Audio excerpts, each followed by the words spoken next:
अरमान मलिक से क्यों डर गए लवकेश कटारिया? क्या अरमान मलिक जानते हैं एल्विश की सच्चाई? हेलो, आप देख रहे हैं फर्स्ट इंडिया टेली और मैं हूं आपके साथ रजनी दुबे। भाई, बिग बॉस ओटीटी सीजन 3 का रिव्यू में लेकर आई हूं एपिसोड नंबर 6 का। आपने देखा या नहीं देखा मुझे नहीं पता, लेकिन अगर आपने नहीं देखा है तो मेरे इस रिव्यू के ज़रिए आपको सब कुछ पता चल जाएगा कि आखिर एपिसोड नंबर 6 में क्या कुछ हुआ है।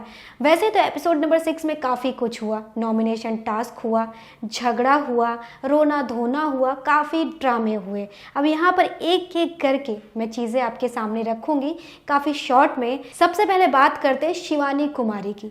शिवानी कुमारी काफ़ी अच्छा खेल रही हैं, जिस तरह से वो अपने गेम को आगे बढ़ा रही है काफ़ी अच्छा है, लेकिन शिवानी के अंदर कुछ कमियां हैं। जी हाँ, उन्हें समझना होगा कि ये बिग बॉस का घर है, ये उनका गांव नहीं है। जिस तरह से वो लोगों पर कमेंट कर देती हैं और जब लोग उन्हें समझाने आते हैं तो समझने के लिए भी रेडी नहीं रहती हैं। वो ये सोचती हैं कि मुझे लोग समझा क्यों रहे हैं, लेकिन किस तरह से बिग बॉस के घर में रहना है वो उन्हें समझना होगा।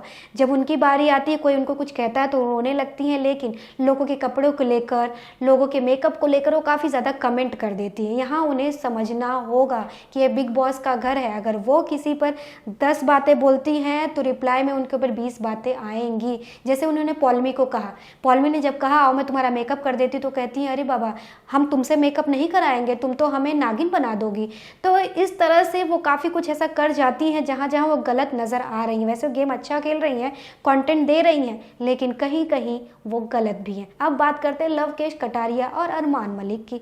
अरमान मलिक, भाई अरमान मलिक ने फंडा समझ लिया है कि बिग बॉस को क्या चाहिए। वो हर सीज़न को लगता है बहुत ही बारीकी से देख कर आए, लोगों के फटे में टांग अड़ाना, किसी एक के पीछे पड़ जाना, जहां उनका मुद्दा ना हो वहां भी घुस जाना, और यही तो बिग बॉस को चाहिए। और अरमान मलिक सेम इसी पैटर्न पर चल रहे हैं। उनका मुद्दा हो ना हो लेकिन वो बीच में बोलते हैं, उनको कोई कुछ कहे ना कहे लेकिन वो अपने ऊपर बातें ले लेते हैं। तो अरमान मलिक एकदम सही जा रहे हैं बिग बॉस के फॉर्मेट के हिसाब से। अब यहाँ पर बात करते हैं पायल कृतिका।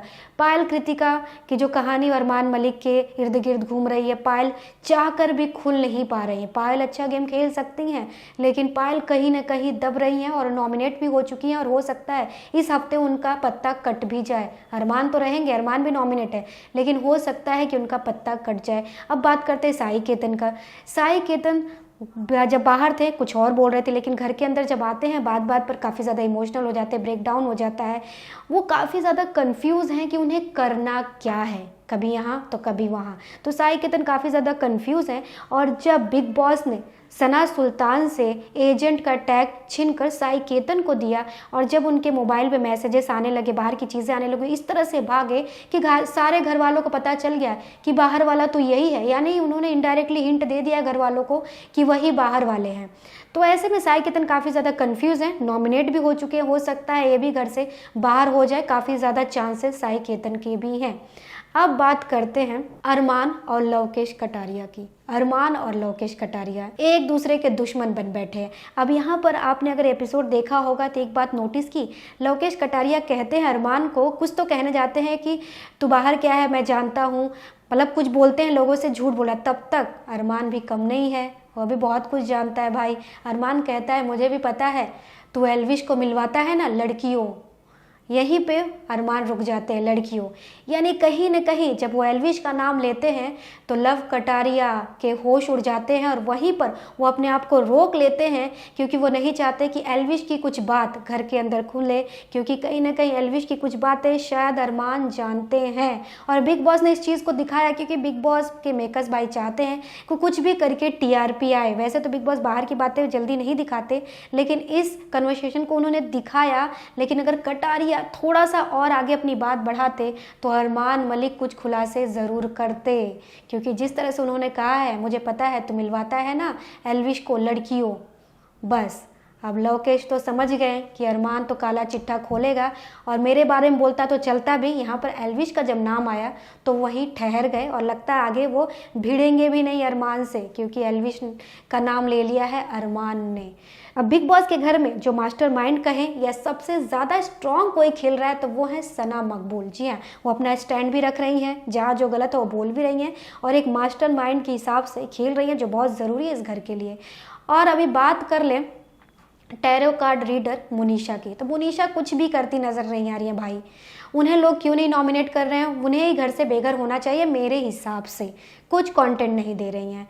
अगर अरमान को नॉमिनेट किया, पायल को नॉमिनेट किया, शिवानी को नॉमिनेट किया है, साई केतन को नॉमिनेट किया है, तो कहीं ना कहीं मुनीषा काफ़ी वीक है इन लोगों के आगे, तो उन्हें नॉमिनेट करना चाहिए था। मेरा ये मानना है। मोनिशा कुछ भी कंटेंट नहीं दे रही हैं। तो कुल मिलाकर ये एपिसोड इसी तरह का रहा। काफ़ी कंटेंट मिला, थोड़ा एंटरटेनिंग भी रहा, लेकिन इस बार बिग बॉस ने ऐसे कंटेस्टेंट्स को लाए हैं कि जो बाहर की ऑडियंस हैं उनमें बिल्कुल दिलचस्पी नहीं रखती नज़र आ रही है। उनके बारे में जानने के बारे में वो सोच भी नहीं रही है। और ऐसे में मेकर्स कुछ भी करके शो की टीआरपी बढ़ाना चाहते हैं, चाहे उन्हें बाहर की बातें भी घर में लानी पड़े, तो इस बार मेकर्स लाने के लिए तैयार हैं और कुछ बड़ा धमाका ज़रूर करेंगे, क्योंकि शो की टीआरपी लगातार गिरता जा रहा है। बिग बॉस पर आपको कुछ कहना है? हमारे कमेंट सेक्शन में जाकर कमेंट करके ज़रूर बताएं। चैनल को लाइक, शेयर एंड सब्सक्राइब करना बिल्कुल ना भूलें।